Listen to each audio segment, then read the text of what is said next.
Aumentar a produtividade e a eficiência do time é o desejo de todo gestor. Com o G4 Skills, o seu time aprende com mentores com track record comprovado, como Thales Gomes, chairman e cofundador do G4 Educação. Até aqui você aprendeu sobre como se tornar disciplinado, utilizar rotinas a seu favor e como construir um planejamento com objetivos e metas. Mas eu vou te falar um negócio, de nada adianta você criar agenda estruturada, definir um planejamento, se você não cumprir com o que você combinou com você mesmo. E é sobre isso que eu vou falar com você agora. Não negociar com você mesmo e executar o que você se propôs é o que fará, de fato, com que o resultado aconteça. Seja com as metas do mês da tua área ou com os quilos que você está querendo perder. A única coisa que vai mover o ponteiro é a execução e para conseguir sempre estar executando, independente das coisas que apareçam na sua agenda, é fundamental ter consistência.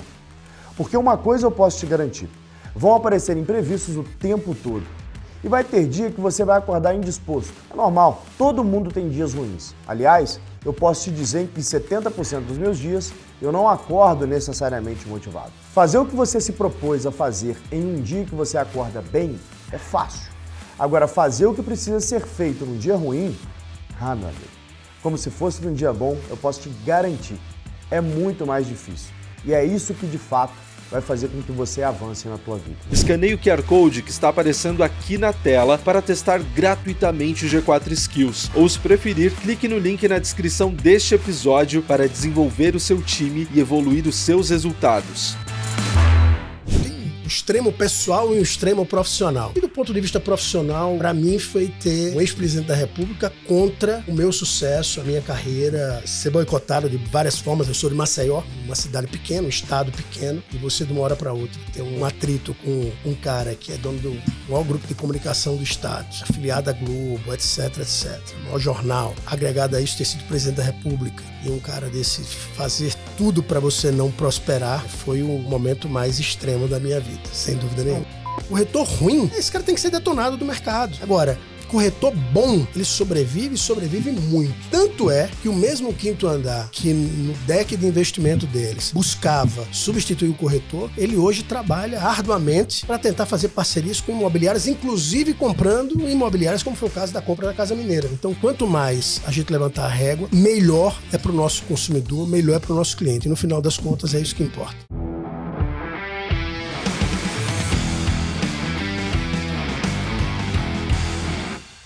Sejam bem-vindos a mais um podcast Extremos. Fiquei sabendo que você sabe rezar o terço, cara, é verdade isso daí? Como é que a gente contou isso? Você acabou de me falar, pô. Eu não falo de religião em público. Não? E ontem você foi... Ontem eu fui, obviamente, prestigiar o meu grande pastor André Fernandes. Legal. Da Fórmula 1 direto pro culto. E aí, foi legal? É maneiro, cara, é maneiro. A parada tem uma energia que te tira da frequência, assim... Faz você dar uma conectada, tu sai animado, assim, tem as reflexões boas. Irado. Os caras são bons. Você refletiu sobre a pisada de bola que você deu comigo lá? Na Fórmula 1? É. Não, você nem tinha se ligado que foi uma pisada de bola. Não foi uma pisada de bola tão grande, foi um leve toque. Foi bizarro, Peixoto. Não foi. Hashtag chateado. Ó, galera, hashtag chateado com meu querubim. Eu vou explicar pra galera aqui. Nem precisa, vamos continuar, senão eu vou ficar chateado. O que aconteceu foi que ele tava num dia carente. Carente, ai meu Deus. E aí eu andei um pouco mais na frente dele, sabe? Quando o homem anda na frente da mulher. E aí ele se sentiu magoado, sentido. Ficou com ciúmes, que tinha muitos amigos, empresários e pessoas no local. E aí ele fechou a cara, emburrou, mané, não quis falar comigo direito, não me deu nem bom dia hoje na reunião de conselho. Não tem mesmo. Aí, no almoço eu consegui reverter o desenrole. É isso aí. Sorte que ele não é mulher pra pedir uma bolsa de presente pra poder passar por cima. Porra, boa ideia que você me deu, né? Ela acabou de me dar uma boa ideia, né? Valeu, Manu, obrigado. Você manda bem. Bom, galera, sejam bem-vindos aí a mais um G4 Podcast aqui, os episódios extremos. Eu, Alfredo Soares, e o meu co-host aqui, Bruno Nardon, querido querubim, sempre juntos. Fala, meu filósofo. Em todos. Hoje é um dia cheio aqui, né? Irado. Um dia cheio. Só convidado top. Só convidado especial. E queria lembrar vocês algumas coisas importantes aqui do podcast para vocês ajudarem a gente. Então, primeira coisa importante é não esqueça de deixar a sua avaliação 5 estrelas durante o podcast. Vai lá, deixa a avaliação de 5 estrelas ou quantas estrelas também tu quiser. Se for baixo também foda-se, não deixa. Mas se for boa, pode deixar com força 2, 3 vezes, indicar pros amigos. Compartilha também durante o podcast, durante o conteúdo. E não esquece do presente, lembrando que o G4 Podcast é um oferecimento do G4 Skills, que é a nossa plataforma aí, nossa tecnologia que une conteúdo, tecnologia para poder acelerar o desenvolvimento do seu time. E você que é nosso ouvinte, nosso telespectador, tem 7 dias grátis para até 10 colaboradores do seu time. Então, tem QR Code na tela, tem link na bio, tem link na descrição. Não perca essa oportunidade. Nós contamos com vocês. Lembrando que o G4 Podcast está aí numa grande batalha rumo ao top 3 podcast top 5 já negócios do Brasil. Vambora. Já ficamos ali em top 5 agora, rumo ao top 3, dependemos de você, então contamos com seus compartilhamentos, com sua avaliação para esse objetivo ser alcançado.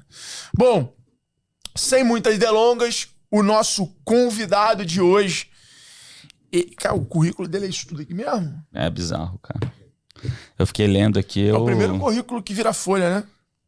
Nunca tinha visto isso, não. Primeira vez que quando não tem muito a falar, a gente fala muito. Vira folha. Então vamos lá, eu vou começar.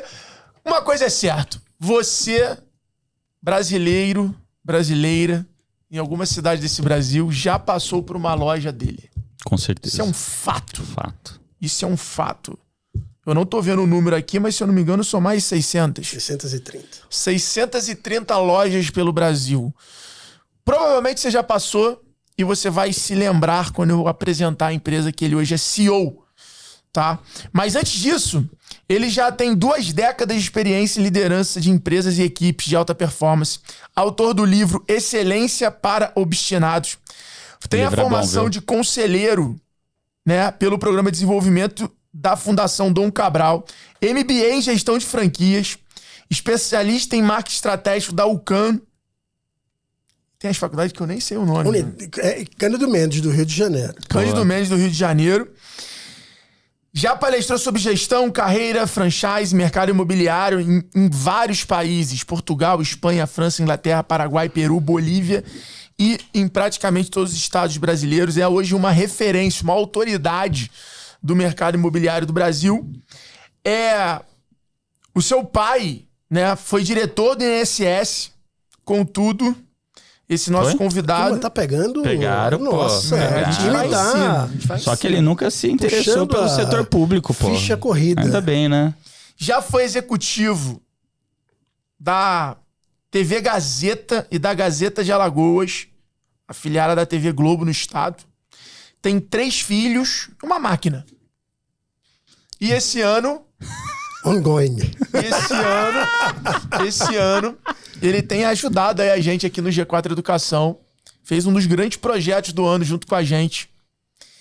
Tem cada vez mais se aproximado para se tornar um mentor aqui nosso. Amém. Eu apresento a vocês, ouvintes e telespectadores desse podcast mais amado do Brasil. Não é o mais visto, mas é o mais amado. Porra, com certeza. Ainda, não é? As pessoas passam na rua chamando o Nardão de querubim. Pô, é foda. É foda virar famoso, cara. O que você sente quando as pessoas chamam de querubim? Me sinto um querubim. Senhoras e senhores, Peixoto Acioli. É nome imponente, né?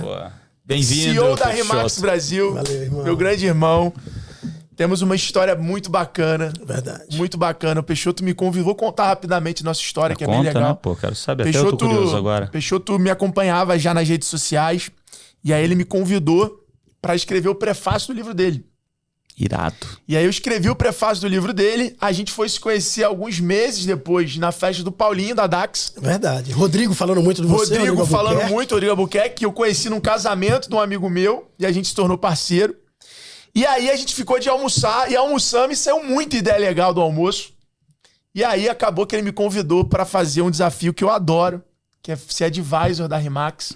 Irado. E aí nessa nossa jornada de advisor, e cara, é muito legal quando o cara tem uma capacidade de traduzir as tuas ideias e executar.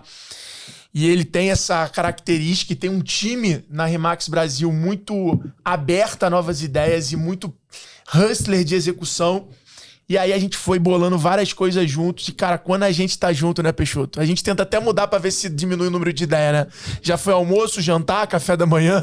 E a secretária da Alfredo liga e eu fico colocando pra frente. Já tentamos... Porque o cara é uma máquina de ideia. Já tentamos viajar pra, pô...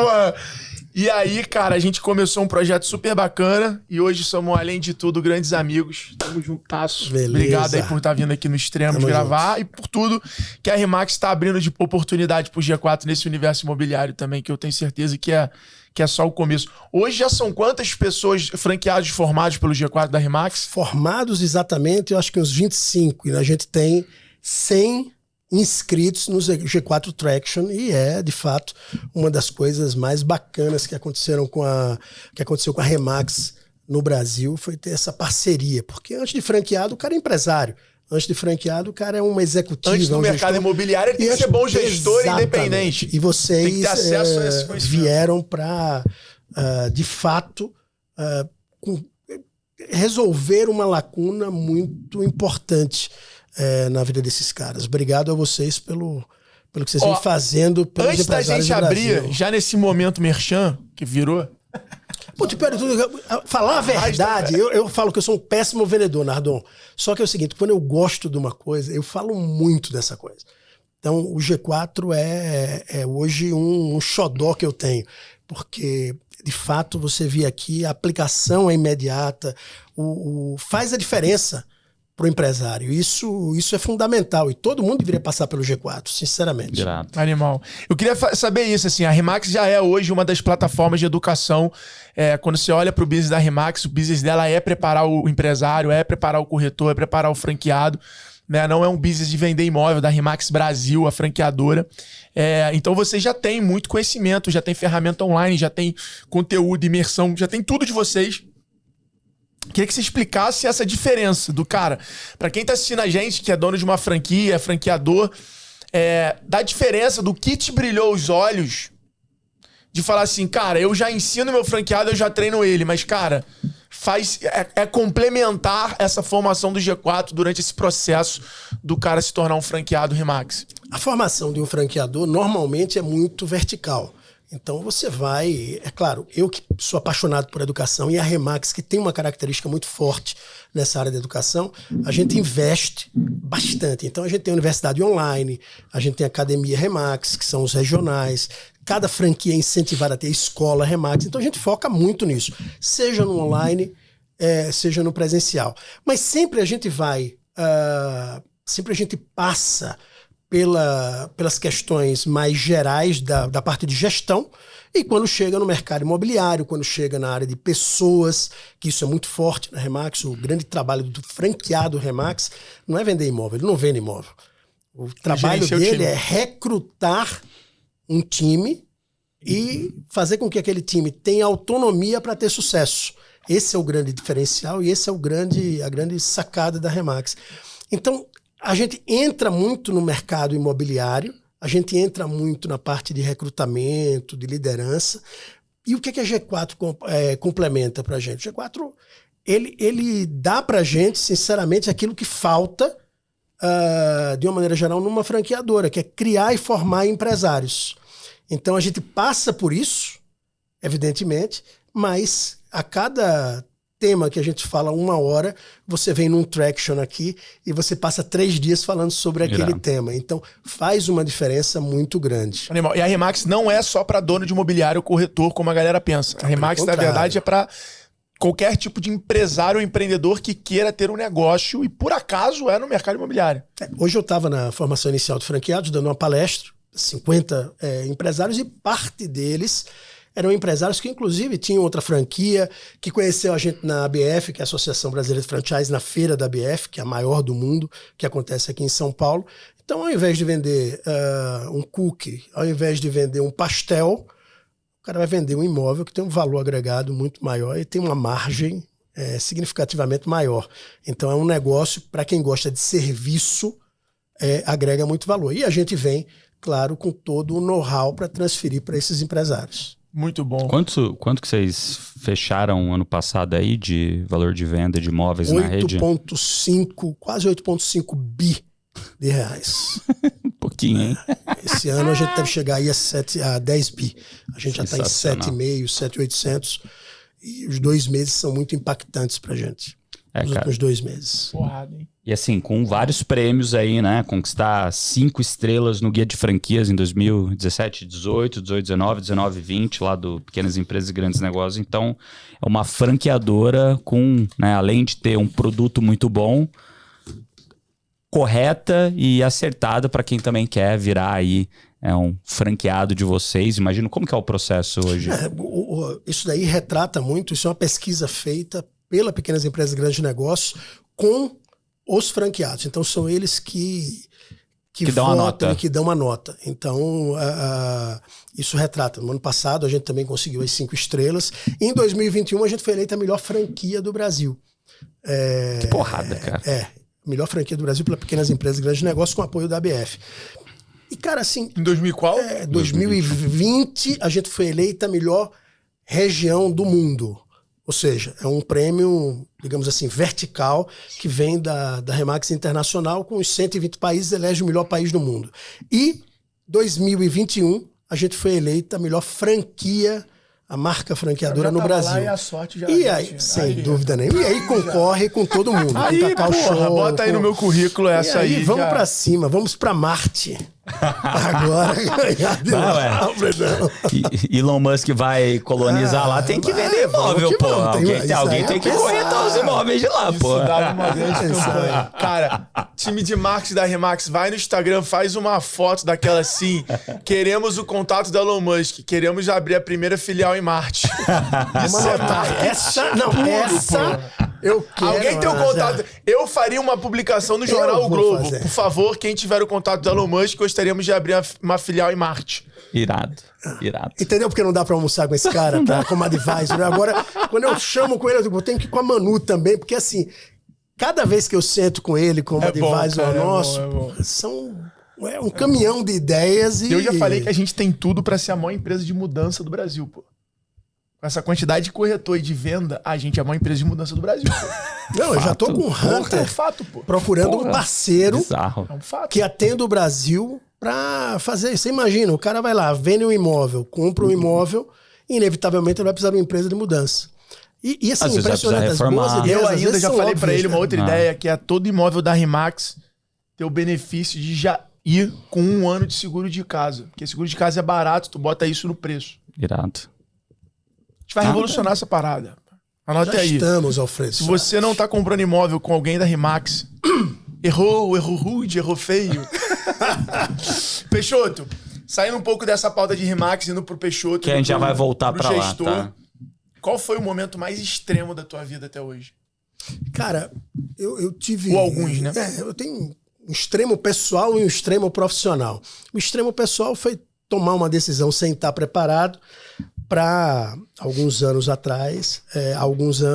para atravessar a Espanha andando. Fazer o caminho de Santiago de Compostela. Então são 800 quilômetros andando. Um determinado dia eu acordei, disse, no mês seguinte eu estava lá e não estava preparado. E hoje eu faço muitas analogias com o mundo empresarial. O cara que entra e não está preparado para aquela parada, e muita gente consegue ter sucesso, mas a um custo muito mais alto do que deveria ser se ele se preparasse. E do ponto de vista físico, para mim, pessoal, foi uma das maiores lições da minha vida. E do ponto de vista profissional, para mim foi ter um ex-presidente da República contra o meu sucesso, a minha carreira, ser boicotado de várias formas. Eu sou de Maceió, uma cidade pequena, um estado pequeno, e você de uma hora para outra ter um atrito com um cara que é dono do maior grupo de comunicação do estado, né, afiliado à Globo, etc, maior jornal, e agregado a isso ter sido presidente da República, e um cara desse fazer tudo para você não prosperar, foi o momento mais extremo da minha vida, sem dúvida nenhuma. Não, conta mais, pô, como é que essa história aconteceu? Não, a gente foi em 2001, eu acredito, o principal executivo da organização Arnon de Mello, que é o grupo do Collor, que tem algumas rádios, tem jornal, era o jornal líder de lá, afiliada à Globo. Enfim, ele já tinha isso antes de ser... O Arnon de Mello, o grupo Arnon de Mello era do pai do Collor. Tá. Então, antes dele virar presidente. Antes dele virar presidente, muito antes dele virar presidente. Inclusive foi uma das razões para ele deixar de ser presidente, que foi a briga do Pedro Collor, que era irmão dele, com o Collor. E tinha muito a ver com essa questão da empresa de comunicação. Mas o fato é que um diretor executivo deles, que era o braço direito, faleceu exatamente no ano que ele estava voltando para a política. E aí, por uma razão do destino, o filho dele, que é um cara que sempre morou na Suíça, depois foi morar nos Estados Unidos, ia trabalhar, acho que em Washington, Nova York, um desses dois lugares, estava passando férias em Maceió. Carioca, do grupo Monteiro Aranha, né? A Lilibet, mulher do Collor, a primeira mulher do Collor, era do grupo Monteiro Aranha. E ele estava lá de férias quando o Ivan Scala, que era o diretor executivo, faleceu. O pai pediu para ele olhar como é que estava a organização. Arnon de Mello chegou lá, estava uma bagunça do outro mundo. Tinha intervenção do jornalismo da Globo no jornalismo da TV. O contrato de renovação da Rede Globo era um contrato, ao invés de 5 anos, salvo engano, que é o tempo normal, era um contrato muito curto. O jornal, desde que o Pedro Collor tinha falecido, dava prejuízo. Enfim, aquilo estava uma zona. E o Joaquim, que é um cara assim, excepcional. Joaquim é o filho Joaquim Pedro, filho dele. Do Fernando. Do Fernando Collor. Foi convidado pelo pai para assumir as empresas. Pô, o cara não tinha ligação nenhuma com Alagoas, carioca. Alfredão sabe o que é isso, carioca da gema, e uma relação fantástica no Rio de Janeiro, uma relação no mundo inteiro, pela trajetória pessoal dele. E foi convidado para assumir a empresa. E aquelas discussões de família, e ele só disse o seguinte: tá bom, eu assumo, desde que você não se envolva mais. Eu vou transformar a empresa, de fato, numa empresa. Ele perdeu as eleições. Pra vocês terem ideias. Foi em que ano isso? Isso foi, acho que 2001, né? 2001, 2002. Foi 2001, começo de 2002. Ele perdeu a eleição em 2001. Pra vocês terem uma ideia... Pro Lula? Não, isso foi no estado de Alagoas. Ele já tinha perdido a eleição, que foi... Ele tinha sido empichado. E aí ele estava de volta. Foi empichado, não podia concorrer e estava voltando. E a história é interessante, porque ele se candidatou a governador do estado e perdeu a eleição. E só para vocês terem uma ideia, o Tribunal Regional Eleitoral tinha dado de direito de resposta para o candidato que tinha sido eleito a manchete, a capa do jornal, que hoje é bem menos expressivo, também muito no digital, mas na época era... Você imagina uma capa de um jornal desmentindo você. Então a credibilidade estourada. E aí o Joaquim Pedro assumiu a presidência da companhia, o pai se afastou e o Joaquim entrou num processo de profissionalização. Então, contratou um diretor executivo da organização Arnon de Mello, um cara muito bom chamado Júlio Giron, que veio da RBS, que é aquele grupo de comunicação. Sim, lá do Sul. Ele é gaúcho, era diretor da NET, criou um conselho de administração e me convidou para ser diretor de mídia impressa. Cara, 2 anos a gente passou lá, tinha um grupo muito bacana, eu trouxe caras, levei pessoas de São Paulo para Maceió, um jornalista Rodrigo Cavalcante, que foi da Veja, foi ser diretor de redação, uma turma muito boa, formou um time incrível, de sonhos. Em 1 ano a gente reverteu o resultado do jornal, no 2º ano a gente reverteu o resultado de toda a companhia. Toda a companhia. Deixamos de ter intervenção da Globo na TV, contrato renovado por mais tempo, jornal dando lucro, tudo redondo, só que uma coisa não estava redonda. A relação com o ex-presidente Fernando Collor. Do filho com o pai. Do filho, de todos nós, no final das contas, porque se tornou de fato uma empresa. E naquela época você tinha muito... uma interferência política, e sobretudo no Nordeste, no Norte e Nordeste do Brasil, muito grande nos veículos de comunicação. E o Joaquim Pedro blindou. O resumo é que no dia 10 de janeiro de 2004, o Collor dá um impeachment no filho. né? Demite o filho, demite todos os executivos principais, eram 6, 7 executivos que fizeram uma grande mudança, demitimos muita gente, foi muito sofrido, mas no final, quando a gente estava começando a colher os frutos, o Collor demite o filho, demite os executivos e eu sou convidado a permanecer. E para mim, de maneira muito simples, eu cheguei com o Joaquim e tinha que sair com o Joaquim, até porque a cultura da empresa ia voltar a ser o que era no passado. E decidi sair. E passei 2 anos da minha vida extremamente difíceis, porque eu recebi 7 propostas para ser executivo.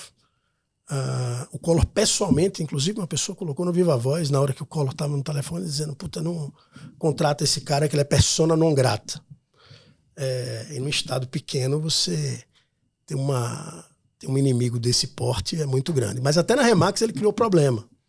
Até na Remax, quando eu assumi a Remax 4 anos depois,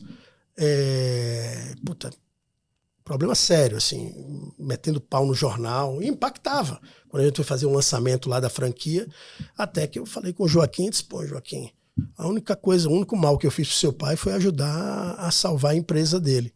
E aí o Joaquim falou com o Renato Teixeira, na época presidente da companhia.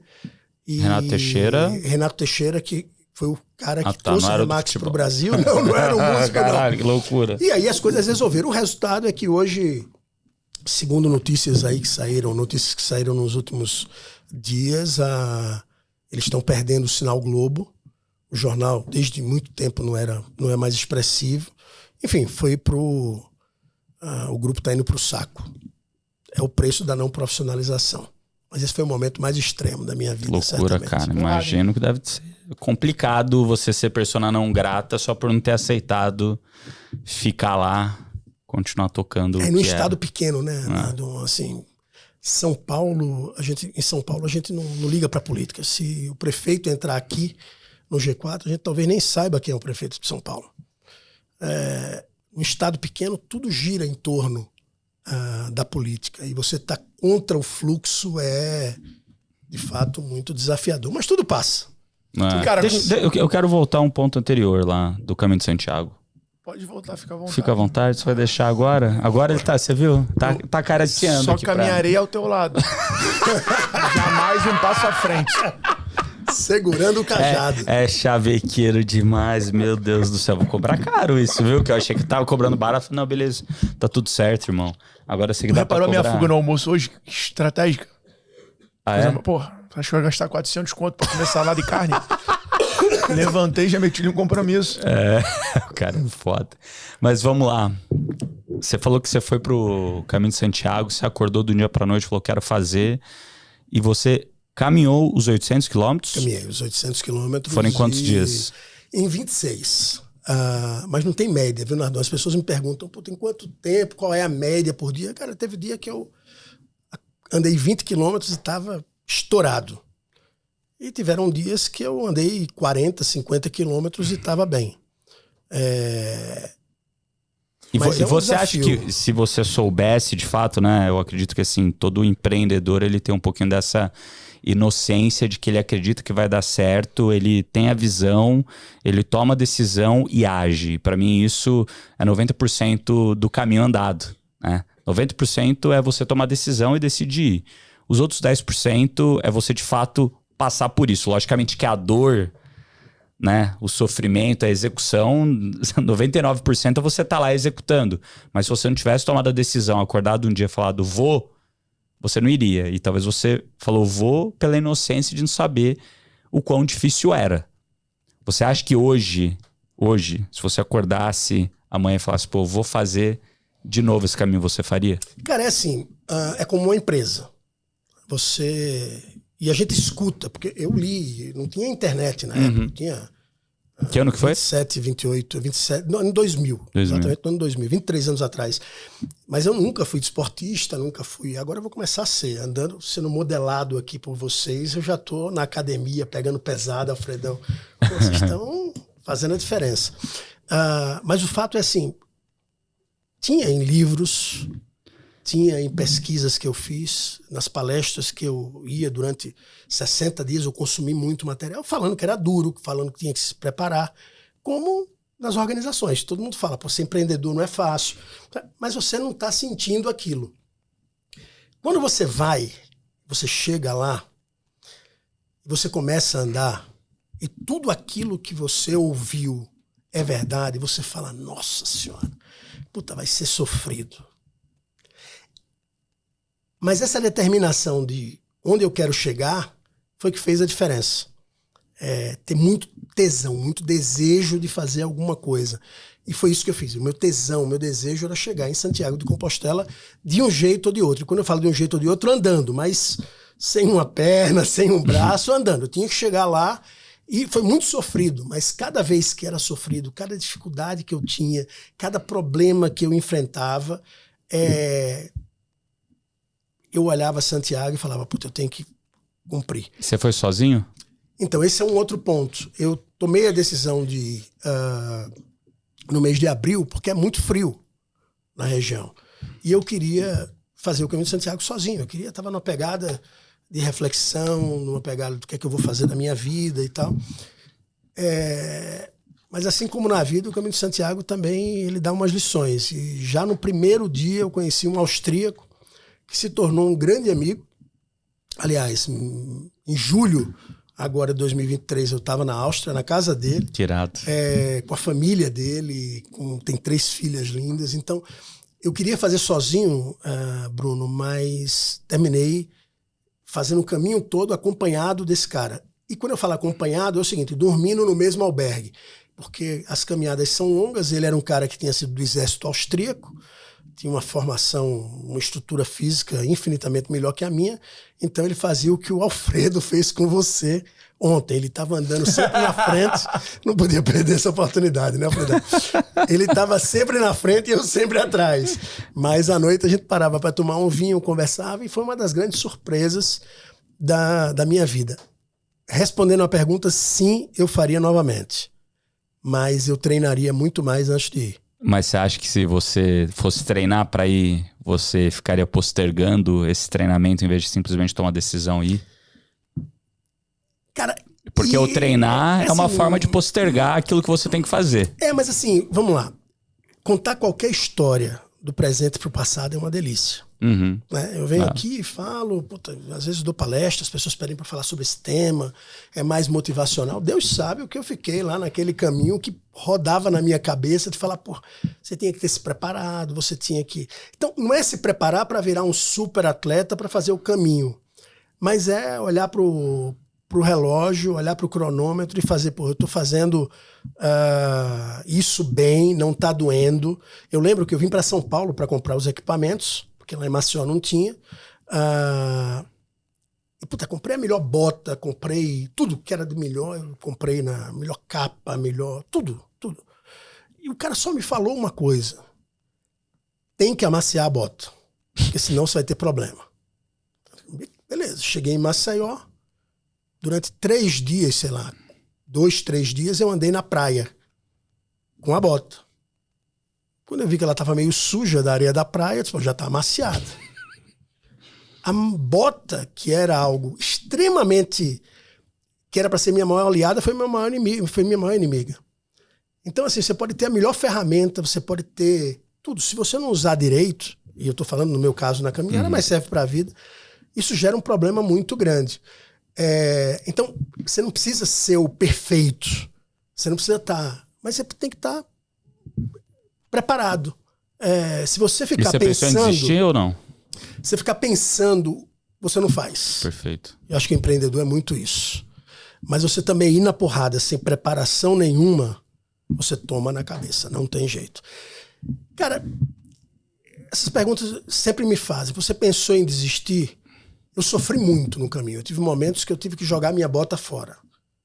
Pela dor que ela tinha. Tem um episódio interessante, tem um lugar lá chamado Alto do Perdão, que é uma das maiores montanhas e dizem que é muito sofrida. Quanto mais você tem pecado, eu não fiz por questões religiosas, mas tem um cunho religioso muito grande, né? Um dos apóstolos de Jesus que fez aquela caminhada.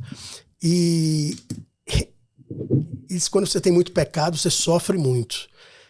Cara, no meio lá da caminhada, eu achava que eu que tinha colocado os pregos em Jesus, porque eu estava sofrendo um absurdo, uma dor muito grande e tal.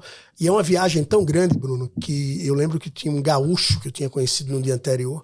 Ele, no início da subida, ele estava sentado, eu passei, e aí Nelson, então, eu disse, não, tá tudo bem. E eu vi ele jogando uma carteira de cigarro, um maço de cigarros. Pô, parabéns, vai parar de fumar, senão é por causa do peso. Então, é uma piração. Então, naquelas horas, assim, eu não sei se eu pensei em desistir, mas foram momentos muito desanimadores. Até que outra coisa acontecia, e de fato aconteceu, e aí você vai reanimando. A gente usa muito a palavra resiliência hoje em dia, e muito propósito. Eu não curto muito essas palavras da moda, mas na verdade você precisa ter resiliência para tocar um negócio desse, e você precisa ter mais significado, dar significado para aquilo. E eu saí de Maceió para fazer essa caminhada com todo mundo dizendo que eu não conseguiria chegar a 50 quilômetros. Então, o cara que mais acreditou em mim foi um grande amigo meu chamado Luciano. E ele disse, pô, faz o seguinte, cara, quando der 400 quilômetros, que é a metade, pega um trem, pega um ônibus, vai pra Madrid e vai pras baladas. Então, o cara que mais acreditou em mim falou isso. E, ó, quando chegou no quilômetro 400, Bruno pesou. Porque foi o limite, né? Assim, de lá pra lá, daquele momento pra lá, ninguém mais acreditava que eu iria chegar. E terminei chegando. Irado. Animal. Cara, você é um cara, um tipo de gestor que tá muito acostumado a pegar a empresa em momento de estresse, né? Fazer turnaround, assim, de negócio. Acho que a tua história na RE/MAX é um pouco isso, né? Você pega a RE/MAX ali pesada, uma cultura frágil, uma crise no mercado imobiliário, e aí você começa a reestruturar cultura, processos, pessoas, a fazer o by the book ali, o playbook do zero. E hoje a RE/MAX torna aí uma empresa lucrativa, geradora de caixa, né, líder no seu segmento. Queria que você falasse um pouco dessa característica e o que um gestor que pega bucha, igual normalmente você está acostumado a assumir. A gente em conversa, você já falou isso, falou, cara, eu gosto de pegar esse desafio de reviravolta. Queria que você falasse um pouquinho das características do perfil que você tem que ter para poder fazer. E, cara, qual é a tua receita para virar o jogo de uma empresa que está no momento de estresse? Cara, primeiro, você precisa ter muito claro aquilo que você precisa saber, o que você precisa fazer. Então, você precisa saber aquilo que você precisa fazer. No meu caso, eu já estava na RE/MAX há bastante tempo, né? Desde 2009, era diretor executivo. Em 2013, eu virei vice-presidente de operações, e a empresa tinha, na época, 117 franquias, a rede faturava aí 26 milhões, quando eu fui convidado pelo Renato a assumir a presidência. Então, a primeira coisa é entender quais são os problemas da empresa. E para você resolver o problema de uma empresa, na minha visão, você tem que estar muito focado na cultura daquela empresa. Por mais doloroso que seja, você precisa olhar muito o custo da empresa. E custo da empresa custo é uma coisa que mata qualquer companhia. Você precisa valorizar muito as pessoas que vão ficar na empresa, porque boa parte das pessoas, elas vão sair. Então, aquelas pessoas que vão ficar, você precisa ter a clareza, dar clareza para ela de onde você quer chegar, para que você consiga, de fato, ter aliados. Eu não conseguiria, em nenhuma das empresas que eu passei, chegar no sucesso que eu tive se eu não tivesse ao meu lado pessoas muito bacanas. No meu caso da RE/MAX, seja no time da RE/MAX Brasil, seja master franqueados regionais, sejam alguns franqueados que permaneceram. Então, a grande virada está na cultura, nas pessoas e um controle de custos extremamente rígido. Claro, falar de receita, falar de área de vendas é chover no molhado. Você tem que estar olhando a receita, você tem que estar... e trabalhar muito, Bruno. A gente está numa fase, e eu de vez em quando converso isso com o Alfredo, a turma, não, você trabalha 4 horas por dia, você está com muito, sabe, cada um com muito mimimi. Eu não conheço nenhum empresário, nenhuma empresária que teve sucesso sem trabalhar muito. Não conheço. Pode ser que exista, mas eu nunca tive a oportunidade de conhecer. Eu vejo muita gente em rede social, no Instagram, no TikTok, que eu e o Alfredo somos usuários assíduos. Aquilo é quase uma universidade de altíssimo nível. Né? Cara, já comecei puro. a investir em cripto, já comecei a investir em consórcio. A nutrição passa por lá. Nosso membro do Clube João Torres. E, minha dieta foi muito balizada em especialistas de TikTok, pô. E comecei a treinar perna por causa do TikTok, pô. Então é isso. Você vê que a gente tá buscando na mesma fonte. De queimar calorias. Mesma fonte. Então, a gente tem que viver com isso, né, Nando? Sem contar resumo de filme e fofoca, né? Nossa, isso também é importante. Mas você vê a turma falando, vendendo sucesso em pouco tempo, sucesso com pouco trabalho. Cara, você vê aqui no G4, a turma aqui, eu tava fazendo traction, 10 horas da noite, 9 horas da noite, tinha uma turma de vendas entrando lá, comemorando a meta. A turma eu acho que tem empresário que olha e acompanha vocês nas redes sociais e fala, não, isso daí é tudo um mise-en-scène. Mise-en-scène é um cacete. Eu vejo quanto vocês trabalham. Eu vejo quanto vocês se empenham. E vejo o time também se empenhando muito. Né? E, cara, não existe. Você tem que trabalhar muito, evidentemente, na direção correta. Perfeito. E se você estiver na direção errada, é buraco que você está cavando. Perfeito. Cara, eu queria te perguntar agora, quando a gente fala de Remax, galera, global, só para vocês terem uma noção do que a gente está falando, a gente está falando de 144 mil corretores e estamos falando de 9 mil franquias, tá? Então, assim, são números muito relevantes. É uma empresa listada na Bolsa dos Estados Unidos e tudo mais. Então, eu queria agora fazer o seguinte, eu queria que você falasse pra gente quais são os teus grandes learn ali, quais são os seus grandes aprendizados com uma empresa desse tamanho, né? Quais são as sacadas? Teve uma que eu aprendi com você, o lance dos treinamentos das franquias serem separados, né? Então tem o cara que tá mal, o cara que tá on track e o cara que tá liderando. São 3 modelos, 3 trilhas de desenvolvimento e dinâmicas nessas convenções diferentes. Mas queria que você falasse, assim, insights mesmo pra galera que você, como gestor, aprendeu com a Remax Global e que, você acha incrível e que a galera aqui, que é a empreendedora, a gestora, pode tomar conhecimento disso agora. Alfredo, acho que a primeira coisa que eu aprendi, e aí eu vou um pouco na contramão da pergunta, é que quem é bom em qualquer lugar do mundo. Eu vejo muitos profissionais brasileiros, muitos empreendedores, e já aconteceu muito isso comigo, com um complexo de vira-lata gigante, com síndrome do impostor. Os caras, porque os americanos são maravilhosos, porque não sei quem é foda, porque... Cara, se o cara é bom aqui, em qualquer lugar que ele for, Nardon, ele vai ser bom. Porque a gente é bom com o governo contra a gente é bom crescendo da meia-noite às 6 da manhã, porque enquanto o Brasília está acordado, os caras fazem tudo para atrapalhar a gente. A gente tem condições técnicas e de ensino muito comprometidas, então a gente é muito bom. A primeira coisa, assim, os caras ensinam muito a ter eficiência, os caras ensinam um monte de coisa, mas quem é bom em qualquer lugar do mundo. Segunda coisa, e aí sim, muitos aprendizados. Os caras são muito focados em processos. Os caras têm playbook para tudo. Né? Então, tudo tem começo, meio e fim, tudo tem uma receita.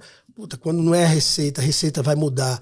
Então, vamos sentar, vamos conversar, vamos ver o impacto. Nada muito diferente do que a gente vê aqui no G4, na Traction, no GE, aquilo que vocês pregam.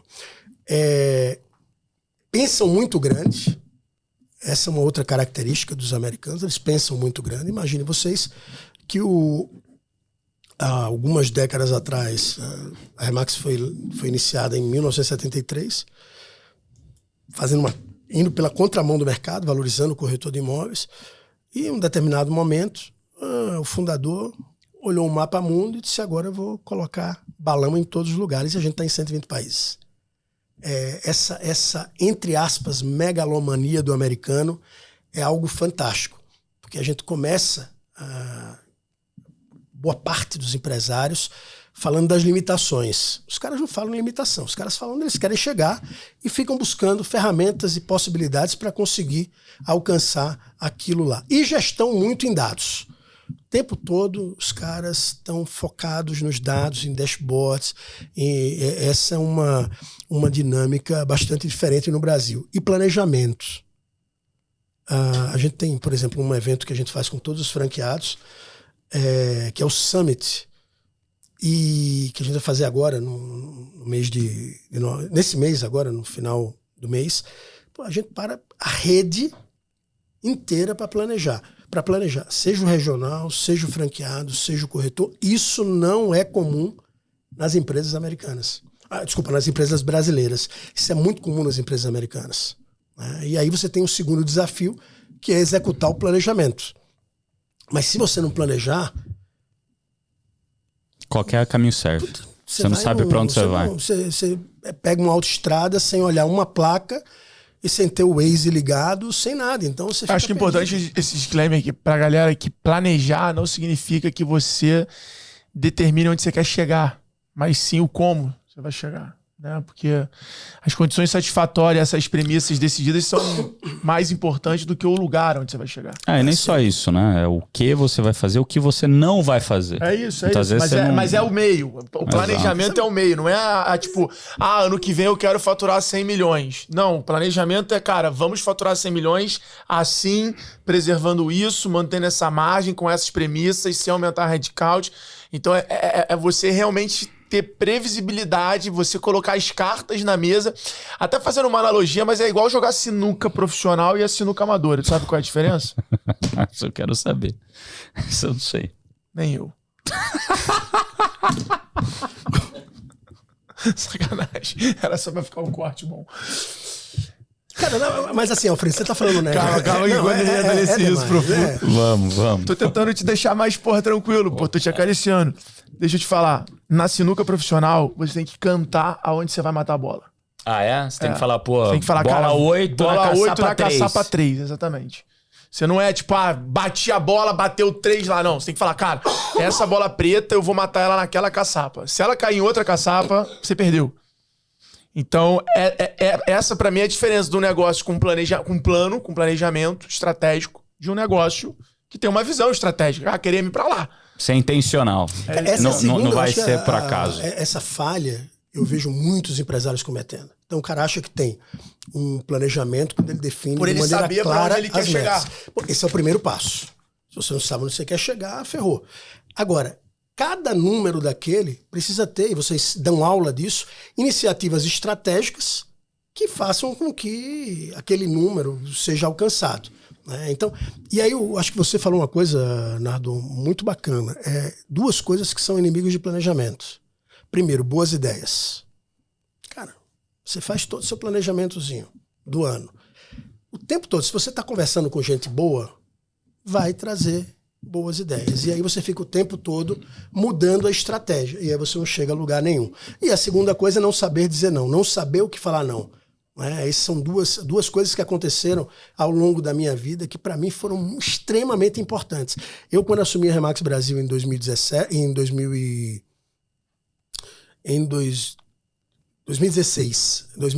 começo de 2016, cara, eu tinha 3 indicadores que eu focava.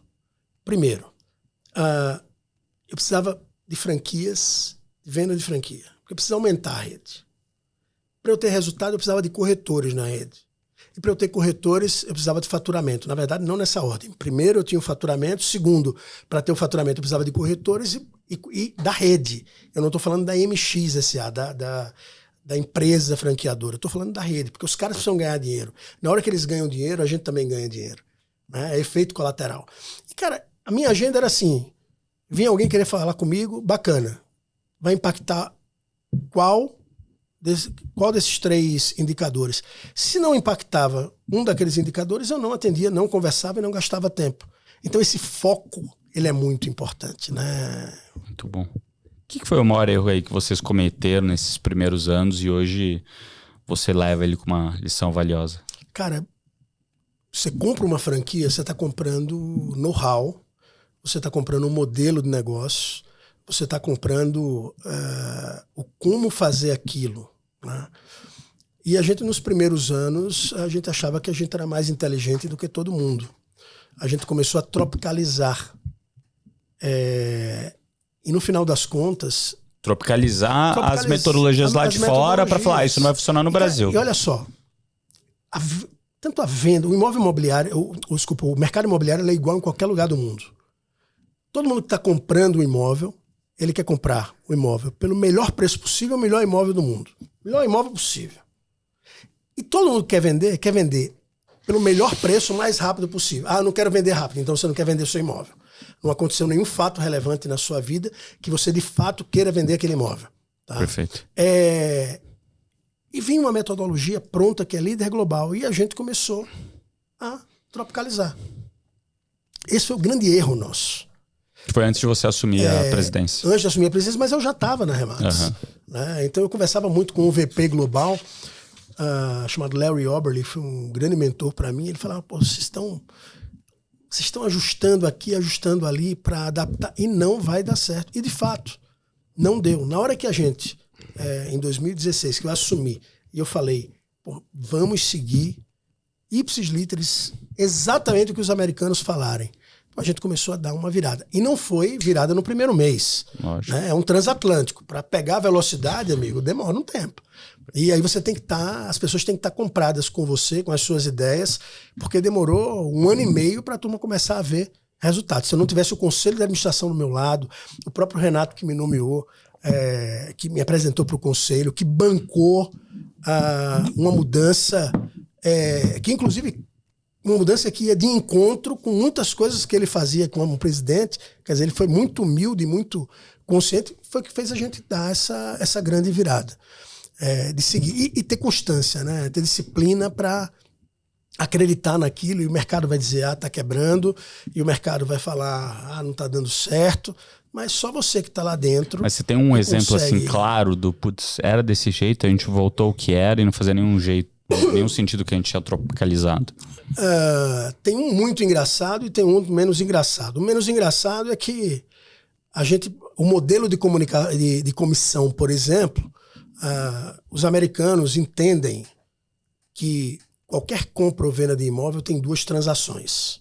Então você vai comprar um apartamento, você vai comprar de alguém. Perfeito. Então você tem a transação da venda, né, do captador, aquele corretor que captou aquele imóvel, e você tem a transação da venda propriamente dita. 50% da comissão vai para o captador e 50% da comissão vai para o corretor que é vendedor. No mercado imobiliário brasileiro, normalmente eles pagam 10%, 15% como corretor captador. E eles pagam a grande maioria do volume da grana para o corretor comprador. E a Remax é 50-50. Isso fez uma diferença gigante, Bruno. Na hora que a gente chegou a esse não tem, é padronizado, é 50-50. Por quê? Aí você tem uma qualidade melhor de produto para você. Produto melhor. Hoje a gente não fala, inclusive, nem em captação, a gente fala em representação, que é representar o cliente vendedor ou o cliente comprador como um advogado representa o seu cliente. Então, houve uma mudança muito grande no mindset. Hoje a gente, para representar um cliente vendedor, a gente faz análise comparativa de mercado, a gente faz plano de marketing do imóvel, além de tudo de boas práticas que uma imobiliária precisa fazer, como boas fotos, boas descrições, anúncios, etc. Então, a gente tem um trabalho muito focado no cliente vendedor. E por que isso? A NARC, a National Association of Realtors, ela tem uma pesquisa que ela diz o seguinte: para você deixar um cliente comprador satisfeito, são 32 horas de trabalho direto. Para você deixar um cliente vendedor satisfeito, são apenas 8 horas. Ou seja, o cliente comprador são 4 vezes mais de trabalho. E por quê? Porque se você pega um bom produto, você precifica bem, você disponibiliza aquele produto para o mercado, cara, todo corretor pode vender. A gente tem uma quantidade, 60% do faturamento da gente, Alfredo sabe bem disso, é de imobiliárias parceiras, é de parceria que a gente faz. Então, tá aí a fórmula, não tenta mudar isso. Né? E a parte engraçada foi, na minha primeira semana de trabalho, eu tive uma brilhante ideia, como gênio que sou, de pegar o balão e pintar o balão de verde e amarelo. Mas não parou por aí a boa ideia. Eu mandei um e-mail pro vice-presidente da América Latina falando da minha mega ideia de, vamos lançar assim, só em comemoração, a chegada e tal. Pô, 2 horas depois tinha uma notificação no e-mail nosso dizendo que se a gente usasse aquele balão, o contrato da gente ia ser cancelado. Então essa foi minha primeira semana. Gênio de marketing, né? Nissan Guanais.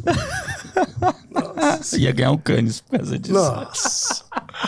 Turma, chegando aqui na metade. Na metade não, chegamos aqui já na grande parte desse episódio. Queria lembrar vocês de deixar a avaliação desse episódio.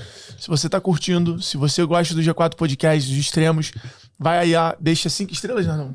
Deixa 5 estrelas. 5 stars? 5 stars. 5 stars, então deixa aí 5 estrelas e deixa sua avaliação também. Não esquece de compartilhar e de comentar, deixar seu comentário, qual é a parte desse podcast que você mais está curtindo, quem você quer ver sentado aqui.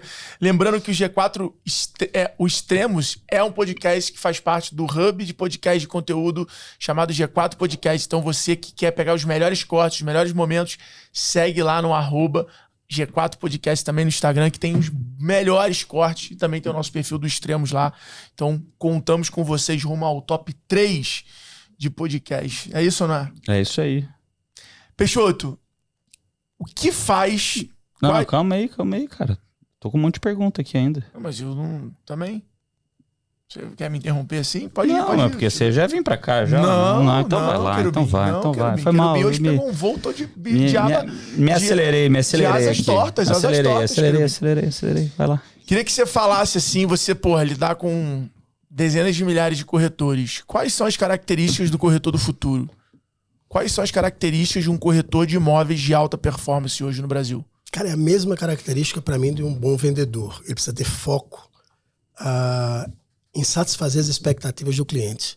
Ele precisa ter foco, e aí vocês falam um negócio muito bacana, ter o foco do cliente. É olhar que aquele cara lá, aquele cliente, ele será ele tem um lifetime value, né? Ele pode ser muito mais do que apenas uma transação imobiliária.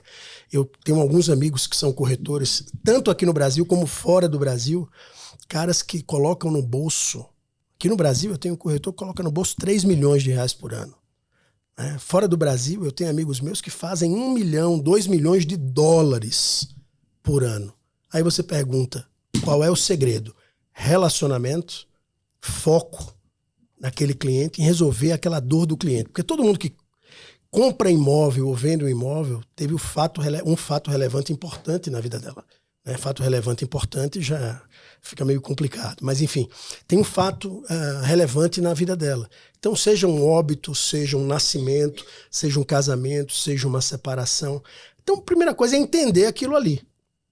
Mais uma vez, focado no cliente. O cliente precisa entender, você precisa entender as motivações daquele cliente. E, de fato, buscar a melhor solução para o cliente. Parece óbvio isso, e você fala muito disso, Alfredo. Parece óbvio, mas as pessoas não fazem isso. É engraçado como a gente vê corretor, e eu acho que a gente tem um oceano azul nesse mercado. Estava falando isso hoje, com um franqueado que veio do mercado financeiro, aposentou e comprou uma franquia da Remax. E ele chegou e falou, não, o mercado financeiro é muito competitivo. A única diferença, e a gente também é competitivo, é que no mercado financeiro tem muita gente boa. E no mercado imobiliário tem muita gente ruim. Tem muita gente ruim. Então, você está no mercado que prestar um serviço de qualidade, que deveria ser o padrão para todas as imobiliárias e todos os corretores, é um diferencial. Prestar um serviço de maneira ética, num lugar onde ética é diferencial competitivo, toque tesão. É oceano azul. Né? É um oceano azul. Então, de fato, é focar no cliente, resolver aquele problema do cliente e manter-se conectado com o cliente. Esse é um outro ponto. Relacionamento acima de tudo. Né? E um relacionamento não olhando para a carteira do cliente, mas olhando para o coração do cliente, para a cabeça do cliente. Eu acho que esse é o segredo, pelo menos dos corretores muito bons que eu conheço. Cara, eu lembro do G4 Miami, que que a gente fez lá a imersão, a gente visitou um aeroporto privado. Você foi, não foi? Eu não fui, eu tinha ido Você tinha ido pra Harvard. Harvard.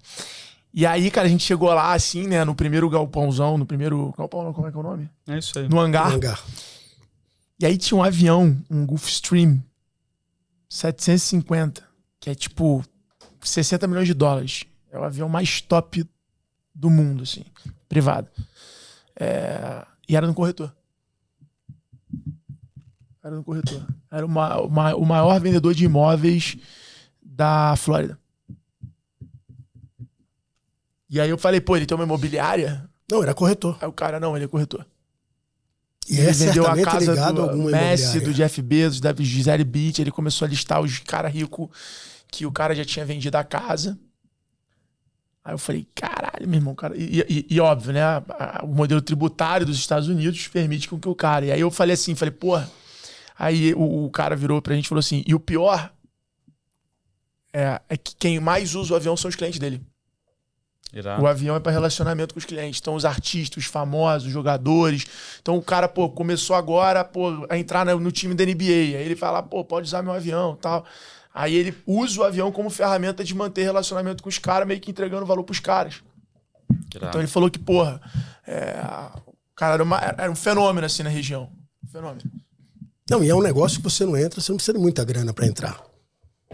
E você pega, por exemplo, uma imobiliária, é o melhor negócio do mundo também. Porque você vende um produto que não é seu através de pessoas que não são seus funcionários, são seus parceiros, que são os corretores. O salão de beleza, né?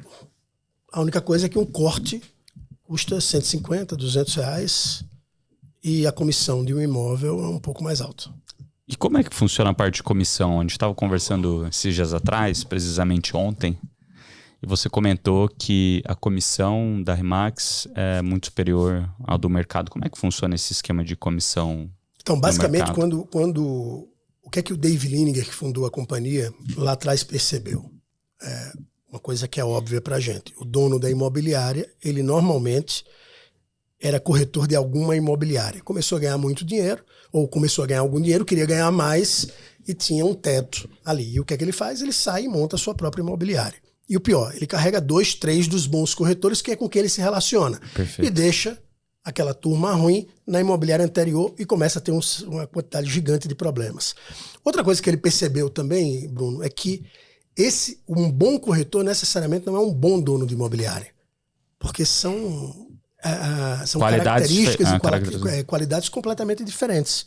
Então, o cara deixa de fazer o que ele melhor sabe fazer, que é se relacionar, é vender, para ficar 10% do tempo dele fazendo isso e 90% dele resolvendo o problema que é a vida de um gestor.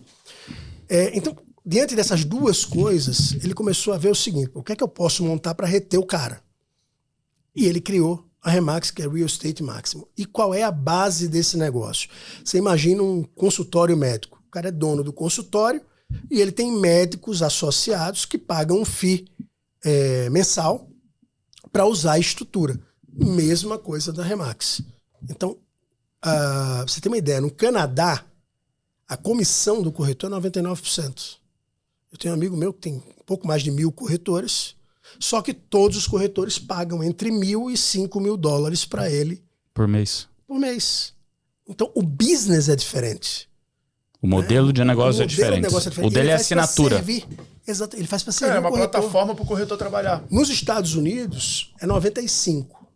No Brasil, a gente tem um plano de 45%, 60% e 70%. O que é que acontece com isso? Aquele cara que não está satisfeito com a remuneração dele, ele muda de plano e vai ficar com 70% da comissão. E o FII que ele paga é muito melhor e dá muito mais resultado do que se ele montasse a própria empresa. E se ele quiser, ele pode criar uma estrutura onde ele se torna team leader e ele tem vários corretores no time dele e ele liderando esses corretores. Então é um modelo pensado... Ele pode mudar todo ano para cima ou para baixo? Ele pode mudar todo ano, ele pode subir, ele pode voltar uma única vez. Subir ele pode sempre, ele voltar subir ele pode. Subir é sempre voltar uma única vez. Mas daí, você falou... Mas a gente acompanha a carreira do cara. A gente chega, hoje eu tava... Mas o que muda? Por exemplo, ele passou de 45 para 60, que você falou? Vamos lá, ele hoje paga R$200 por mês, um corretor. Um corretor que é 45%. Tá bom. Quando ele vai para 60%, ele começa a pagar parte de R$1.000, 1.500, 2.000, depende do lugar. Perfeito. Tá? Quando ele vai para 70%, parte de R$2.000. Então, é muito mais barato, cara. Eu tenho Vinhedo lá, corretores que pagam R$4.000, mas é muito mais legal ele pagar R$4.000 e ter 70% do que ele pegar uma loja, contratar uma secretária, porque tem uma infraestrutura já toda para ele. A única coisa que eu indico que ele monte de fato uma franquia é se de fato ele tiver um comportamento empreendedor focado mais nessa área de gestão. Né? Senão ele não vai andar. Porque muitas vezes o corretor ele é especialista naquele negócio, igual o trader, né? O trader lá, ele tá o dia inteiro tradando as coisas ali no computador, ligando para uma pessoa para outra. Nem sempre esse trader vai ser um bom gestor. O corretor no fim do dia é a mesma coisa. Às vezes ele é muito bom em vender, achar cliente, achar imóvel, né? Fazer aquele trabalho, fazer aquele trabalho ali do dia a dia. Mas muitas vezes quando ele sai dali para ser gestor, ele não manda tão bem assim. Tem uma coisa que às vezes as pessoas ligam, Peixoto, eu tô querendo um corretor, tô querendo vender minha casa. Eu pergunto onde é. Já fala um bairro X. Muitas vezes eu digo, eu não consigo lhe atender. Eu não tenho corretor especialista no bairro. Naquele bairro. E mais ainda, às vezes, muitas vezes, em Portugal, a gente tem corretor especialista naquela quadra, mas ele sabe tudo da quadra. O meu corretor aqui de São Paulo é assim.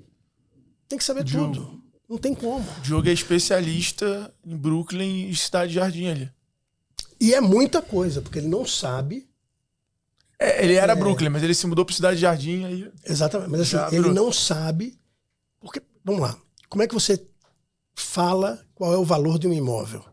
Não é pelo que está anunciado, porque pelo que está anunciado. É pelo que está saindo.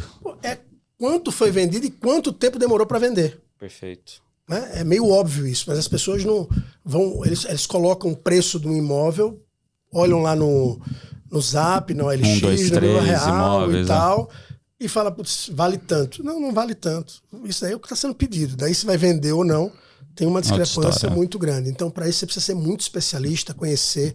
E assim, seja especialista num bairro, tenha imóveis que tem a mesma característica para vender. Porque aí você tem um hall de imóveis para apresentar ao cliente. E você se a casa é um negócio, cobertura é outra coisa, apartamento tipo outra coisa. Exatamente. Eu tenho, por exemplo, uma turma em Rondonópolis, da Remax.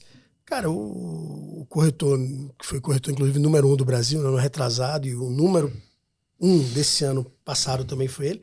O cara é popstar em Rondonópolis. Eu tenho um amigo meu nas Ilhas Caimã, que a mulher dele trabalha com televisão e ele é mais famoso nas Ilhas Caimã do que a mulher dele. Inclusive foi o corretor número 1 dos Estados Unidos. O corretor.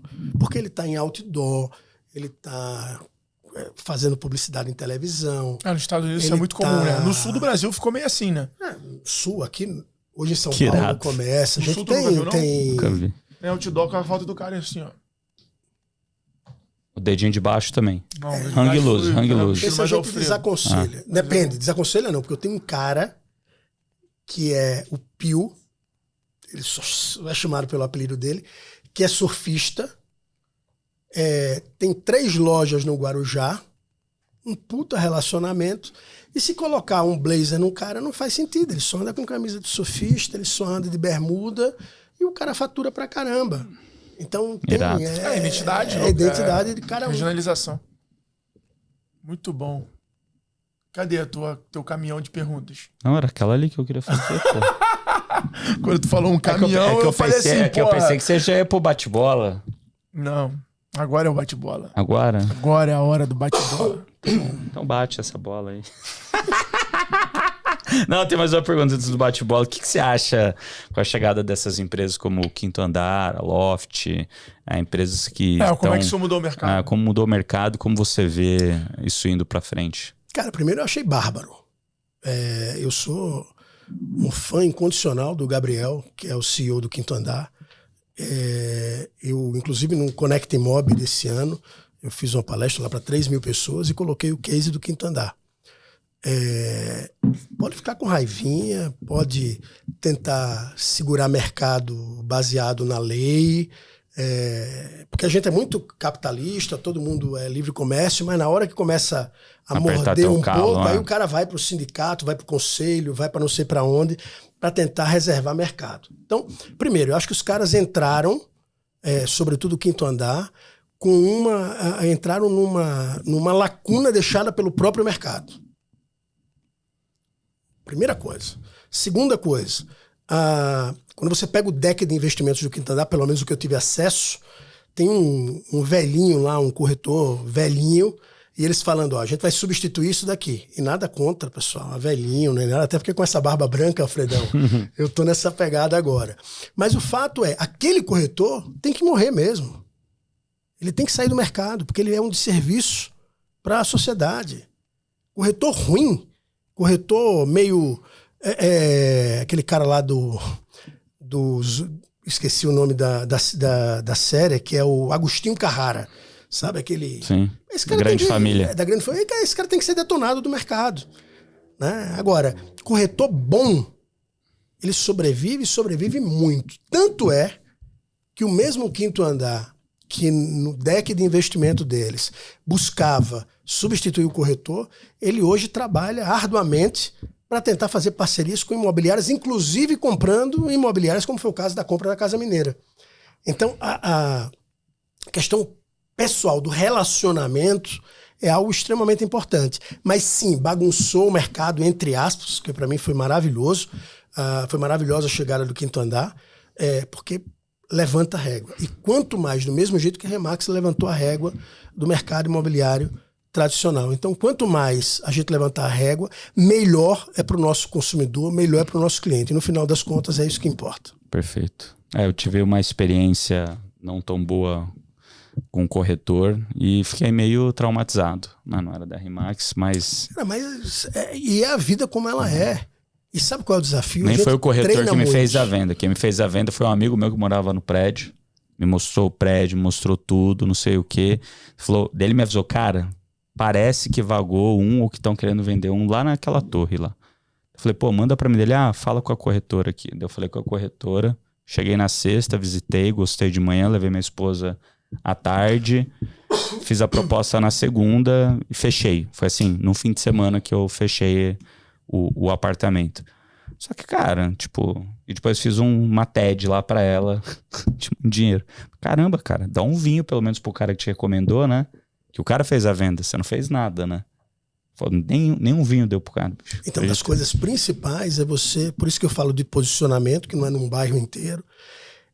Se tivesse um corretor bem posicionado naquele momento, naquela região, o seu amigo ia dizer, eu conheço o fulano de tal, que é corretor, vou chamar ele aqui, porque ele de fato vai resolver o teu problema. É muita grana que se paga. 6% de comissão é muita grana. E essa grana precisa ser merecida pelo profissional. Porque também, por outro lado, eu acabei de comprar um apartamento pela Remax e assim, foi um parto. O apartamento era uma grande oportunidade, mas fantasiado de um mega problema. Né? E o corretor e a imobiliária fez tudo para mim. E me deu uma segurança gigante. Então, Nardon, de fato, tirar pedido... mas é esse que tem que morrer, pô.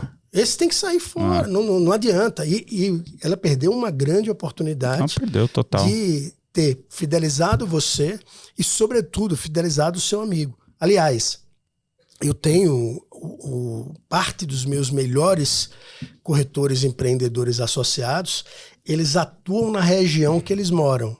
Então, eles estão num condomínio.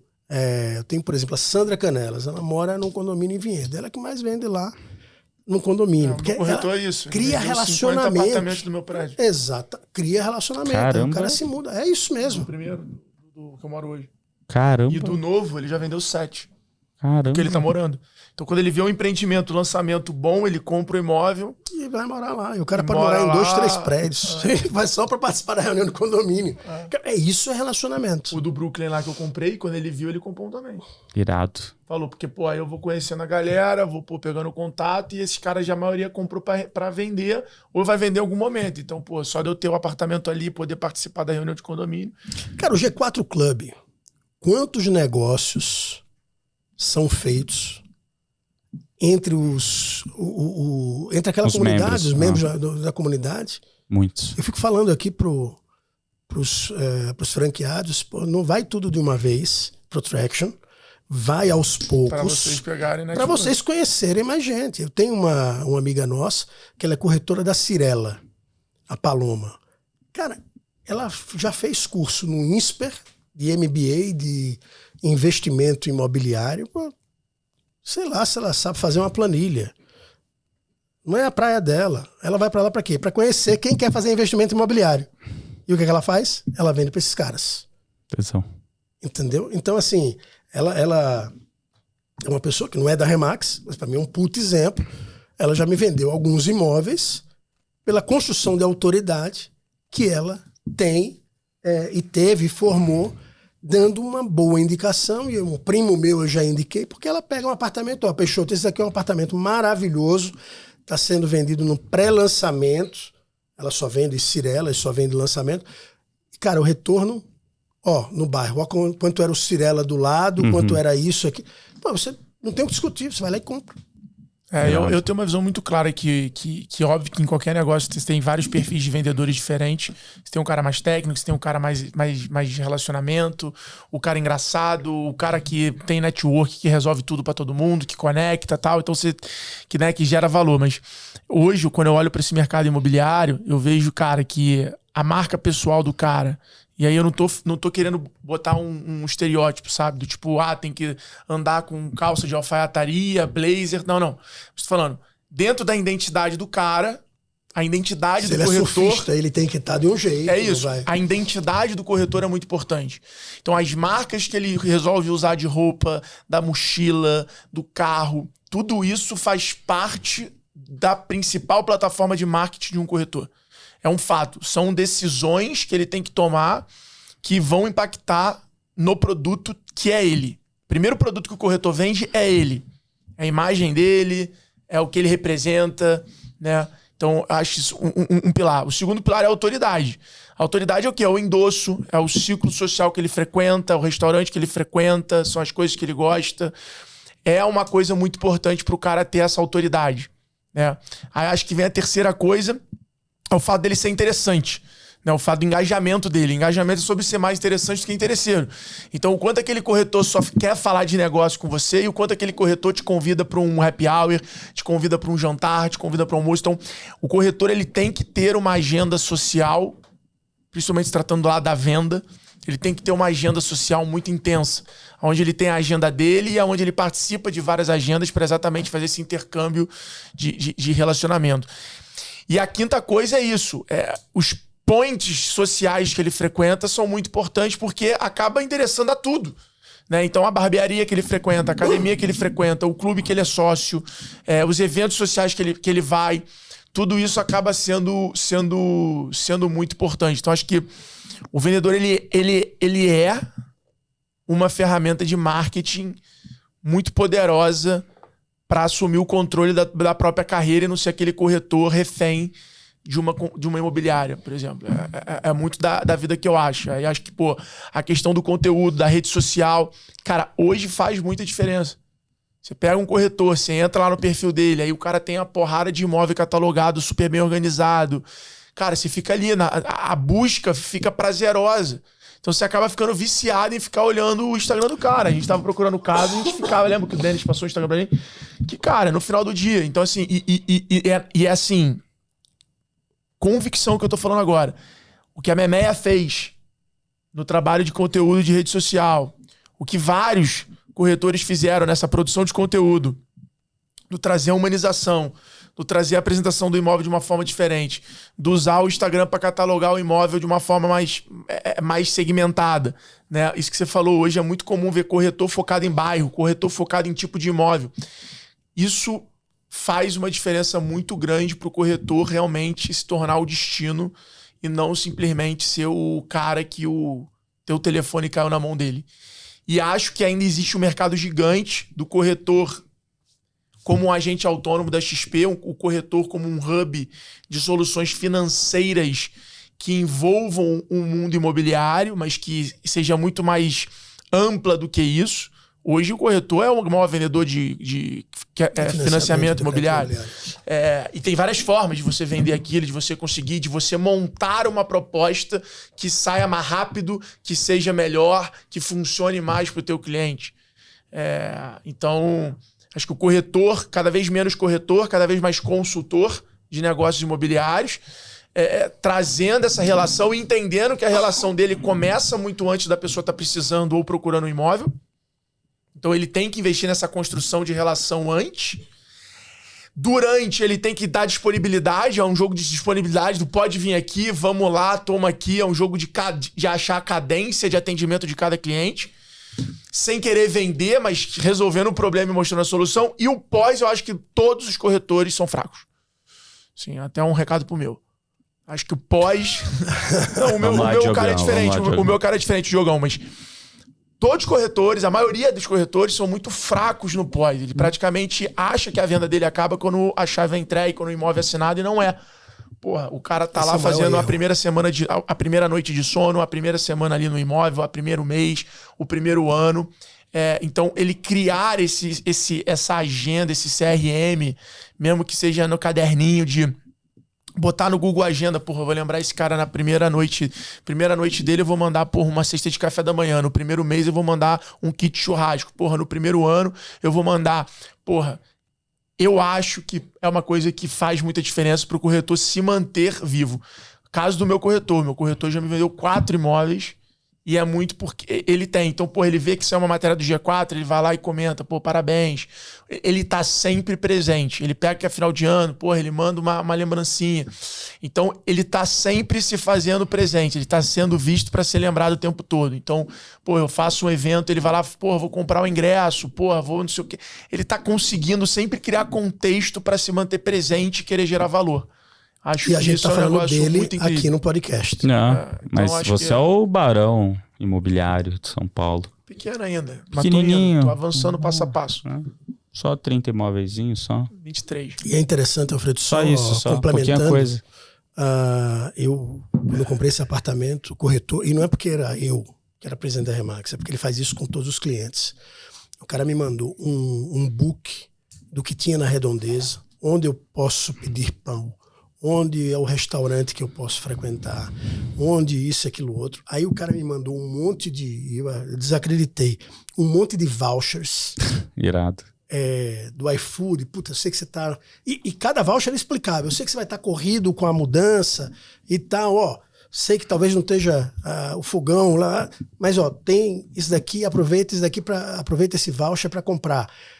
Assim, o cara me veio com um negócio que muitas vezes dou palestra treinando a turma a fazer isso, me surpreendi.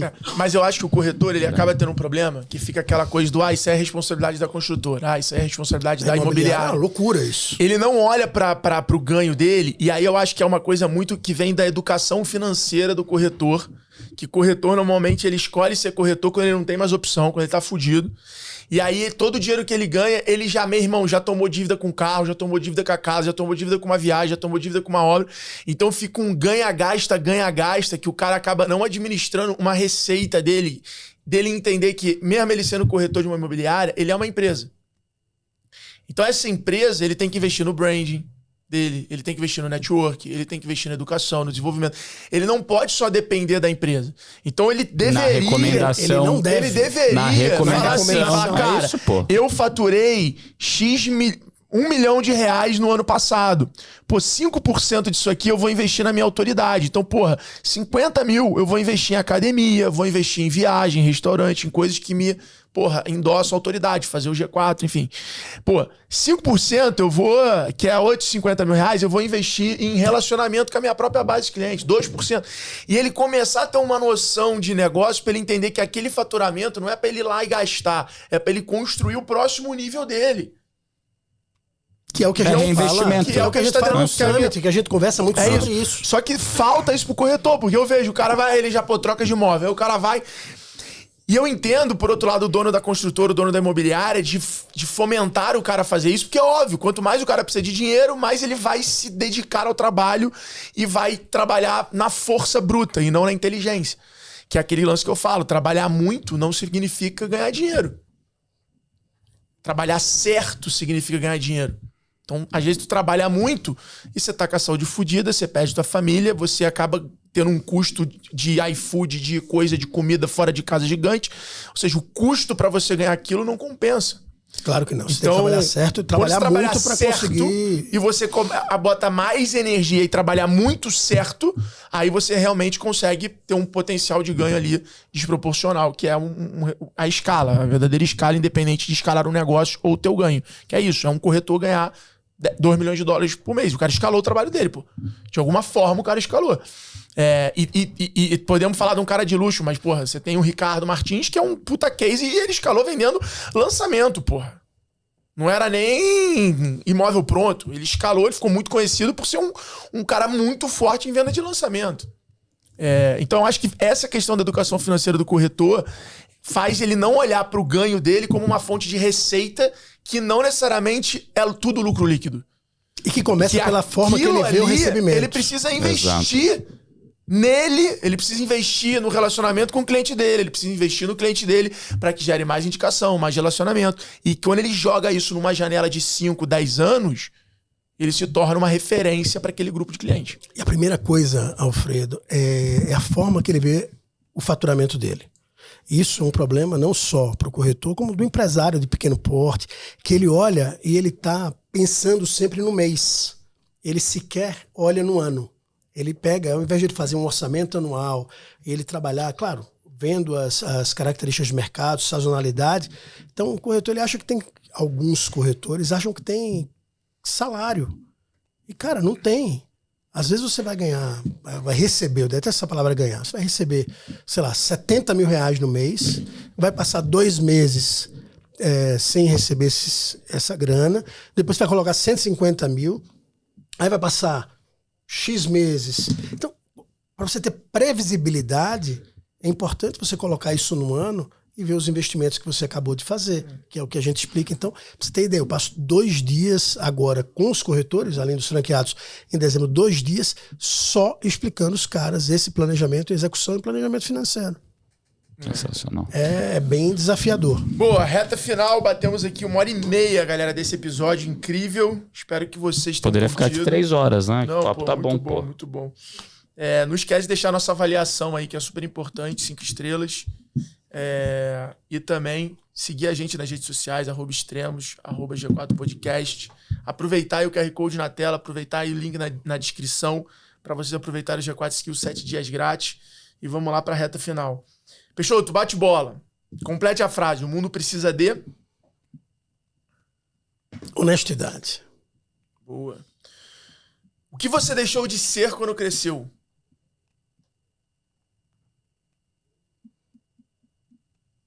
Moleque, mais moleque. Se você tivesse um superpoder, qual problema você gostaria de resolver do mundo? Educação. Qual foi a última coisa que você aprendeu? A importância de estar presente no lugar onde os meus clientes estão. Qual foi o dia mais feliz da sua vida? Ao nascimento dos meus filhos. E o mais triste? A perda da minha avó.